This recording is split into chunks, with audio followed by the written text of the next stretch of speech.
Welcome back to another exciting episode of Level Up and Live, your go-to podcast for all things growth, challenge, living life to the fullest, and the journey of becoming the best version of yourself.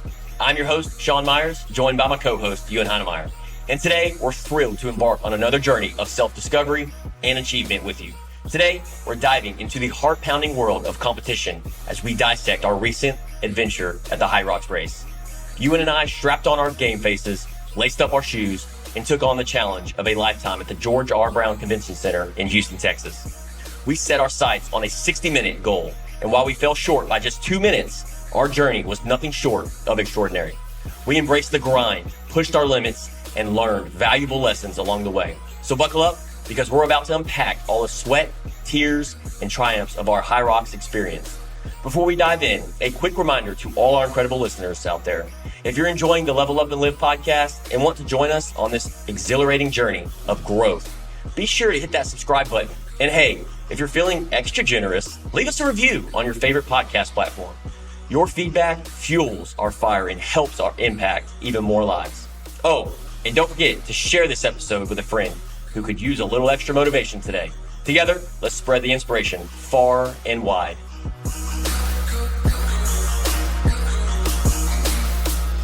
Today we're discussing Sean and Ewan's breakdown of Hyrox men's doubles in Houston and the journey that took us from 4 weeks out all the way to race day. And before you check out, you might not be someone that works out, or might not even know what Hyrox is. You will by the time this episode is over. But we were just discussing the points that we're going to be making. You could take out the word Hyrox, take out the word fitness, and implement everything we're going to be talking about into succeeding in life in any area, whether it be your diet, whether it be your relationships, whether it be especially your business. I mean, you literally, so we take notes and we kind of list them out of what we think will be really impactful for you to listen to, that could help you in your day-to-days. And we literally looked down and said, man, if you took the word Hyrox and dissect Hyrox out and put in your business, you wouldn't know the difference, because what it takes to win at anything, you have to apply the same principles. Winning is a universal construct, and you have to do the same things to win in almost all areas. So today we're going to break down our Hyrox deal and feel free to implement whatever is you're dealing in your life right now, and how you could implement these strategies to succeed there. So would you say that's accurate, Sean? Yeah, 100%. And so for starters, I would be curious, like when we set the goal. So I came to you and I said, hey, we're going to do 60 minutes at Hyrox. And I'm curious on when I said 60 minutes, what were your expectations on that? Because when you set a goal, right, typically that's step one. You want it to be a realistic goal, right? It's like if you've never ran before and you set a marathon from a month from now, that's not a realistic goal. So with me doing Hyrox before and saying 60 minutes, what was going through your mind? From what I knew, which was little, because I had watched you and Corey run a year ago, and so I knew the level of intensity that you guys did it in. And I wasn't quite sure at the time. I thought you guys had done it in sub 60, and I was like, dang, I know Corey is mega fit, and I know you're elite level fit. So I'm like, I know I just ran a marathon and I'm fit there, but I know compromise running from my CrossFit days. And so I'm like, we got 4 weeks to prepare. I was like, okay, all I thought was, I want to do this with you, and I will give it everything I've got.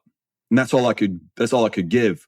And so I also relied on you, trusted you to know that was 60 like realistic.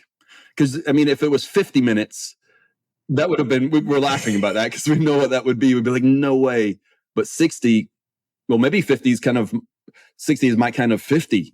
If I was to think about it, I'm like, dang, that's high. Like that's fast. But I trusted you, and that we would be real close to it, like, because you're experienced. So one of the things I've always done the past decade, every area of my life, right? If I set a goal, it would be a big goal for me. And so I wouldn't necessarily have the tactics or the strategies or the task that I needed to do to get there. I would just set the goal. So one of the things I've learned about you is, like, for the Hyrox, I kind of knew an idea that 60 minutes was doable, right? But as far as breaking down the exercises, as far as breaking down the pace, the splits, the run, that's typically above my pay grade. So one of the things that I've always considered myself is, hey, I know a little about a lot, right? And if we set this goal, we may not hit this goal, but one thing I'm going to learn is that I'm going to fail forward. If I don't hit this goal, if I don't know the answer, I'm going to reach out to somebody that will help me get to that goal. And that is exactly where we are today, right? So it was a realistic goal in my mind because we had been at 62, 63 minutes with me and Corey. So when I set this 60 minutes, I knew it was attainable, but was attainable because you just started this training 4 weeks ago. But I was like, well, Ewan is very good at strategizing. Ewan is very good at breaking things down. So reflecting back and us hitting the 62 minutes and 47 seconds, right, which is an all-time personal record, which I'm super happy about. It's crazy. Yeah, it's amazing. I have no frame of reference because it's my first one, so I know it's quick considering you and Corey's time, because you said it was faster than that. So I'm like, wow, like that's a lot. And I will say this, Sean did 70% of the muscle work, and I relied on my running capacity to be able to keep up. So that was part of the strategy, though. We knew that going into it, which we could get. A lot of that was ego. That was probably one of the hardest parts. Is I don't want my brother to have to carry me, because that's not in my personality type. Like I want to do my fair share, 50-50, because that's fair. If anything, I want to be the one taking on more so that there's no question of me not pulling my weight. But in this, I knew it wasn't, if we wanted that time, if we were going to get anywhere close, there just wasn't enough time for me to get physically prepared for that. I was ready to run marathon, but 4 weeks to run a Hyrox and do 50-50 was not there. So I really had to check myself and be like, I have to if we're going to win, I'm going to have to check my ego. Right. And which was a whole other conversation. I mean, it was very difficult. I'm curious, Ewan, what would you tell somebody that struggles with setting goals? If somebody struggles setting goals, right? Or the flip side of that, somebody that's good at setting goals, but they don't know what actions to take or the time frame to take it in.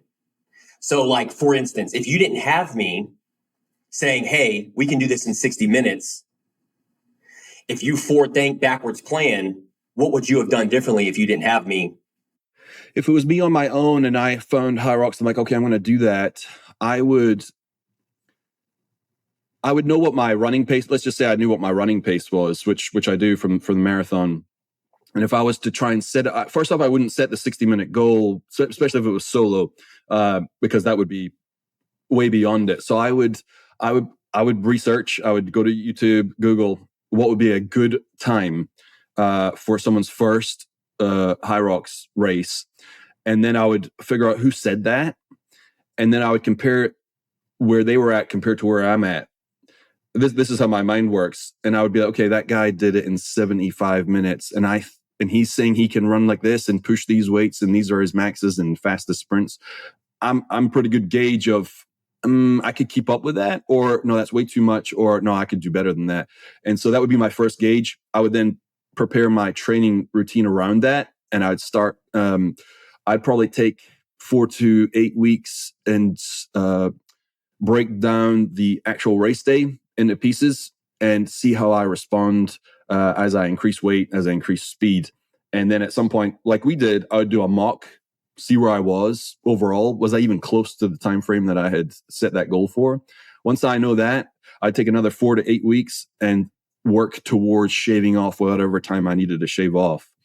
So that's what I would do. So what I'm hearing you say is that you would set a time. So you would do your research, look at your resources, set that time at 75, 80 minutes. Is that correct? Like you would set a time, make it publicly known internally. Yeah. And you would set that realistic goal. Now, okay, cool. Now you know what to do. Now you know you've broken it down. You forward think, backwards plan. Now, did you face any challenges in that 4-week training block? Man, here's what's interesting, man. For me, I want to get there comfortable. I want to get there to where I fully earned it, and I didn't have to push crazy hard but I arrived exactly where I wanted to.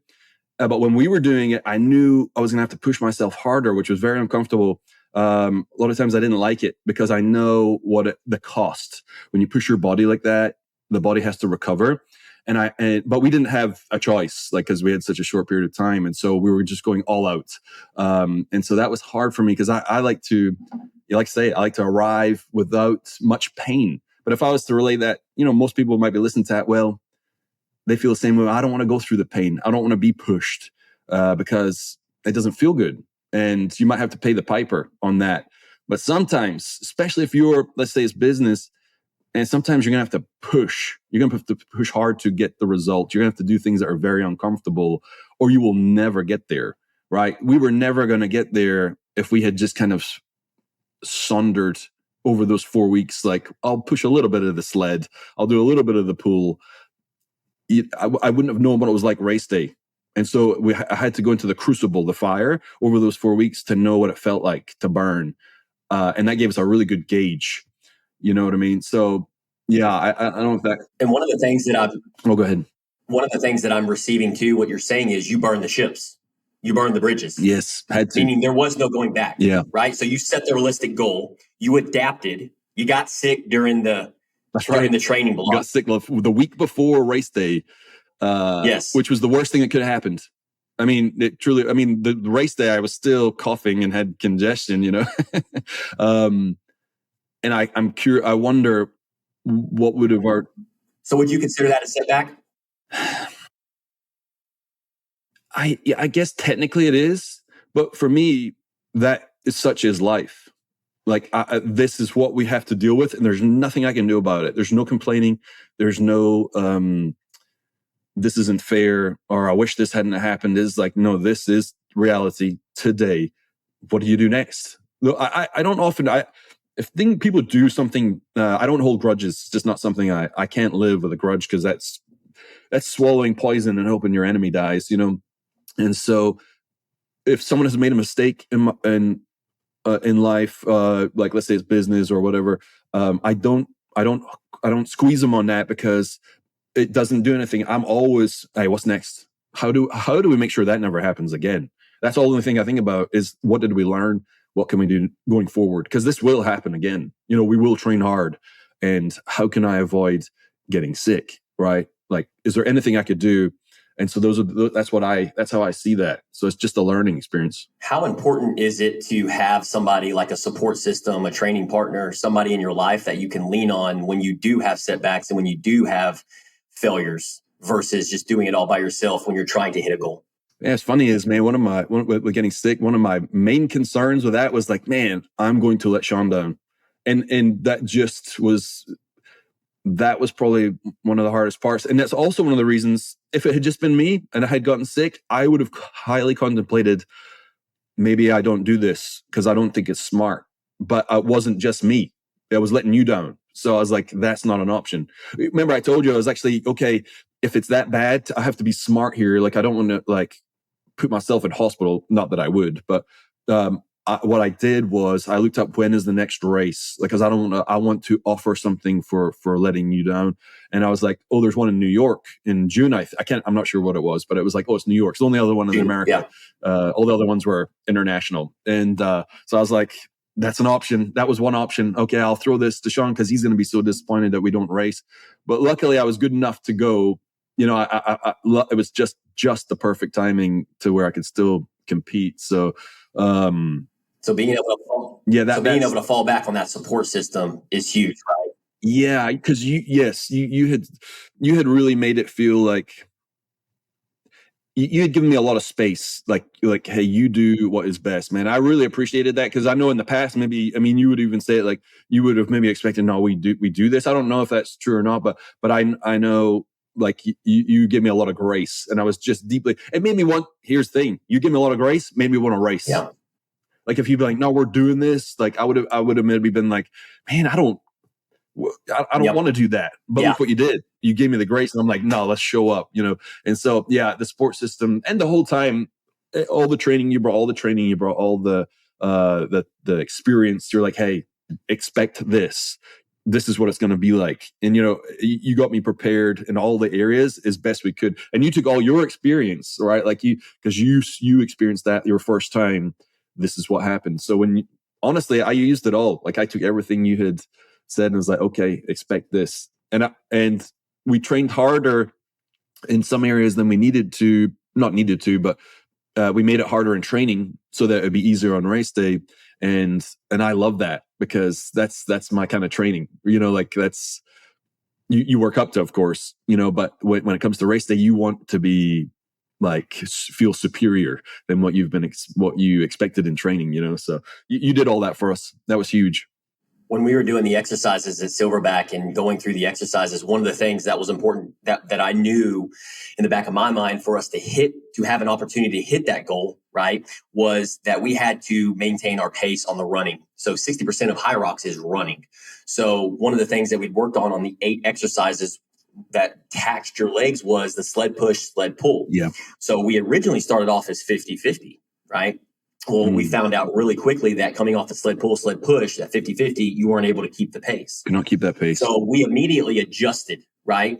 But how important does this align with our lives in our different areas, in our businesses, in our finances, is that you have to adapt, right? And you have to evolve quickly, because if not, then it's a hamster wheel, and then you're spinning wheels. So automatically, when we knew you couldn't come off that sled push and keep that same pace, I said, hey, we're doing 50-50. Let's adjust it to 70-30. Yeah. Right. So 70-30. And there's 2 things to this. One, not only did we evolve and adjust, but also it was a who, right? And so because you were coming off this and you knew you were hitting this, but I was able to make up that difference in that percentage to help you out, right? And so I think it's so powerful when we're setting realistic goals. My point here is we can't always obtain those goals by ourselves in these different areas of life: spirituality, finances, health and wellness, right? Business goals, finance goals. You want $100,000 to make, you want crypto. We don't have all the answers. You didn't have all the answers, right? And you were able to lean on me to cover that difference, a resource, a who. So I think when we're setting goals, not only are they realistic, you're going to adapt, you're going to adjust, you're going to evolve, you're going to learn from your setbacks, like everything that we're saying, and we're going to strategize. But more importantly is, who can you lean on? Who can you reach out to help with that goal? Because you don't have all the answers. I think it's important to think too, like, what if I had said, no, man, I'm doing 50-50. Even though I wasn't ready, I was just stubborn. Like, I'm not listening. I'm not going to pay attention to what you're saying. I signed up. This is my life. Let's do 50-50. What would our time have been, dude? It would have been plus 70. 100%. It would have been 10, 15 minutes off at least. We would have probably, you would have blown up. You would have ended up walking. And how many people did you pass that were walking that you said, these guys were swole, ripped, 8-packs, right? Looked like they would crush sub 60, but they ended up walking within 10 minutes, 15 minutes, 20 minutes. That's right. Because they didn't, they didn't game plan. They didn't scrutinize. They didn't, which is funny because knowing us now, like, that's just straight, like, it's just normal. Like, it was like, in fact, that's a lot of what did you enjoy the breaking down? Like, hey, the planning it out, like, for race day, like, because we honed in on this, the percentages, how did all the feedback from each exercise, each workout session, we kind of dug in. Hey, how was this? What do we need to do? What do we need to tweak? We talked about it, constant open conversation, so that we could really dial in what is it we need to do to be the best we can be on that day. Really enjoyed it. And when I see those guys walking, I'm like, I know they did not do what we did. They didn't have those conversations. Otherwise, they wouldn't be walking right now. They would have known in training, or if they would have known, they would have been able to have broken it down to figure out, if we don't do this, we're going to be walking on race day. And lo and behold, they didn't have that conversation. What happened? They ended up walking because they didn't sit down. Yeah, I would say one of the number one skill sets, and this goes for setting goals, this goes for setting standards, expectations, this goes for anything in life, right, is communication. If you don't have communication with your partner, with your spouse, with your friend, with your whoever, if you don't communicate, right, I would say over communicate, then you're not setting yourself up to hit that goal, to obtain that goal, right? And so what I mean, I have my thoughts on communication. Why do you think people don't communicate? That's a good question. Because it makes sense. It's so logical, right? And I have my thoughts. Like I really feel like I deeply know. Why do you? Okay, what are your thoughts? Why don't we communicate? Why do people not over communicate? From your experience, because we're afraid to ask for help. Normally, communication is. I'm not sure what to do. I'm struggling here. The reason we're talking is because I need some form of information that I don't have. And if I don't have something, well, does that mean I'm deficient? Why don't I know? You might be scrutinized, right? Like in school, if you put your hand up and the question's wrong, like that's a tough situation. Like people learn to eventually not put their hand up, say, hey, I'll give it a shot. Like I'll ask, we'll communicate. Like I have the answer. And if you're wrong, it looks bad. You feel bad. People might laugh at you because you're an idiot, right? You learn that young. So, okay, keep that to yourself. Pretend like you know what's going on, or go do it yourself and take a year to figure out yourself instead of taking six weeks when you go to somebody that already knows, right? Like, so I think that is why people don't want to communicate. They don't want to let the other person down. They don't want to be chastised. They don't want to be punished. Honestly, I think that's a big part of it. They want to look like they don't have answers, because people who have answers are winners. Yeah. Those are the people you want in your life. But man, what's so amazing about you is that it's literally the polar opposite of what we should be doing. Like the moment you don't know, that's the moment you should be texting someone. And man, can you talk to that? Because no one does it better than you that I know. Yeah, and like that's what you want. That's what you. If people just did that more with you, like that's how you operate. They let you know what you need to know so that we can keep the ball rolling. Right. It's so funny you say that, because I didn't understand this up until a few years ago, right? And now I'm an advocate. I'm a raving fan of over communication. And my wife tells me all the time, Kendra, my team members, like they tell me, they're like, oh my, Sean, you've said it 10 times already.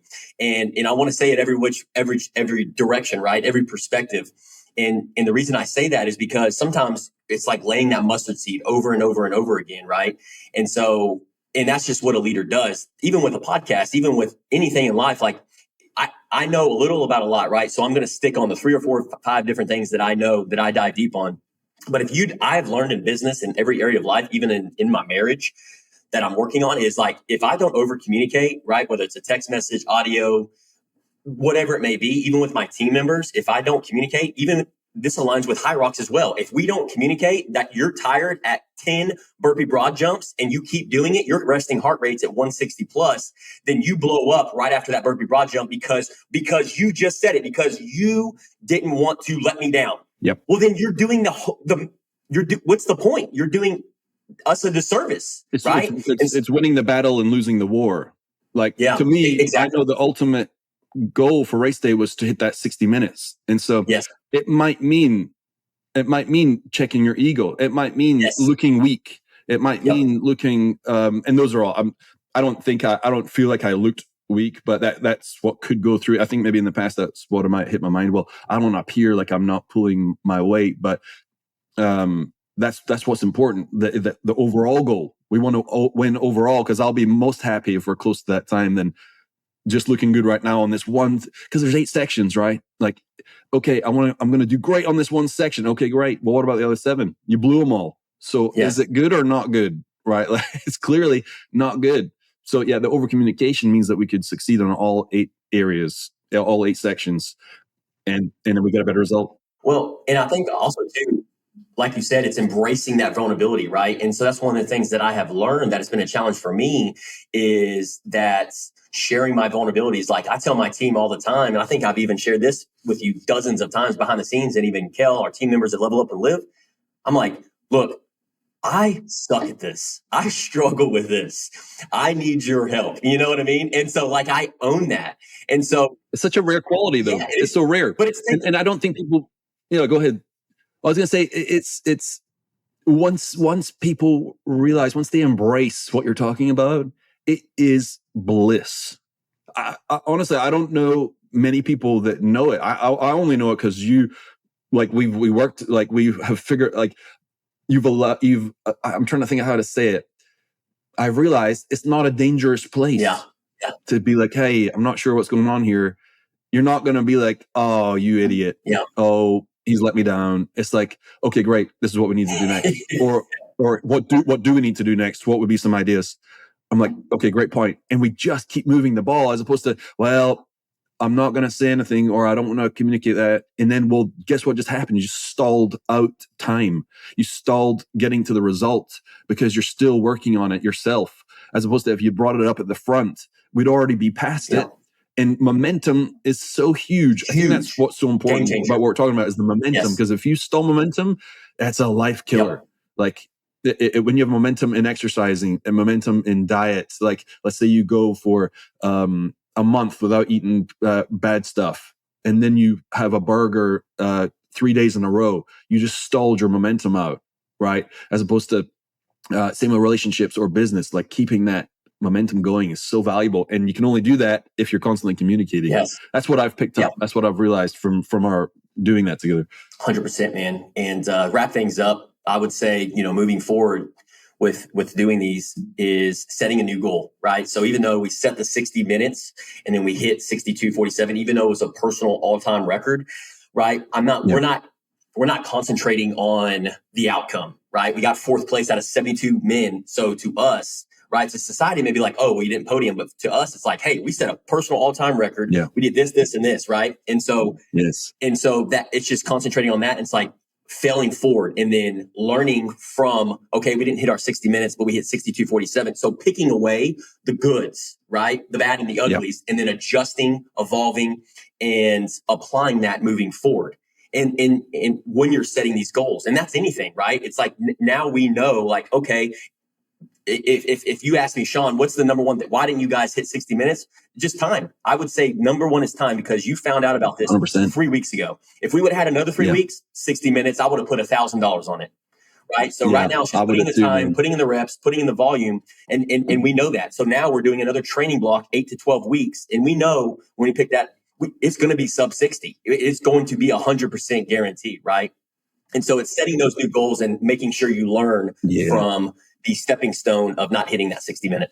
100%, man. And I think people don't think past the short term. Think where will we be in 3 years? Yes. Right. Like if we just keep at it, like what 62:47 might be laughable. Like who knows? Well, it all comes down to the all consumed, all in.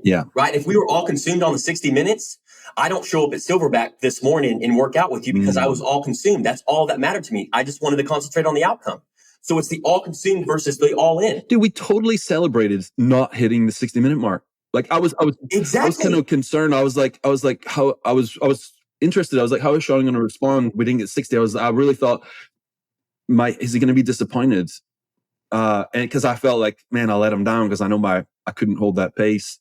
But then you were so excited, and I was like, there it is. And I was just so grateful, man. It was just a wonderful, and we had just gone to war together, man. And it was just beautiful. We celebrated, man. It was phenomenal. It was such a great experience. Go check the pictures out, the video on Facebook, TikTok, Instagram. They're out there, and man, you can see the joy in our faces, man. Like it was just an awesome time. And I strongly recommend if you think you can't do it, well, neither did I. Like, so just start somewhere and go do something like that. Get uncomfortable, and man, you will feel like a different person afterwards. You'll feel so much more confident, stronger mentally. What else is possible? That's what I come away with. What else is possible in all areas of life? And that's super exciting, right? Like I feel so confident, like great things are happening in all other areas. So I want that for everybody. Yeah, absolutely, man. And I'll leave our listeners with this. If you're wanting to set a goal and you understand and you hear everything that we're saying, you resonate with everything that you're saying. And if you have any questions or challenge or obstacles when setting realistic goals and some of these things that we talked about today, reach out to us, DM us, direct message us. We're always trying to solicit feedback and receive, because this is what helps. This is what fuels us on content and what to provide our listeners and audience moving forward. So we want to provide as much valuable content from our experiences and then preach it and just inspire others to do the same. Amen to that. Level up and live, brother. Level up and live, brother. That's a wrap for today's episode of the Level Up and Live podcast. Thank you so much for tuning in and joining us on this wild ride. Remember, the journey to greatness is filled with ups, downs, and everything in between. Embrace the challenges, celebrate the victories, and always strive to live your best life. If you've enjoyed today's show and want to keep leveling up with us, be sure to hit that subscribe button so you never miss an episode. And we'd love to hear your thoughts, so don't hesitate to leave us a positive review. Together, we can continue spreading positive growth and inspiration to all corners of the globe. Until next time, keep pushing boundaries, chasing dreams, and living life to the fullest. This is Sean Myers signing off. Stay awesome, level up, and live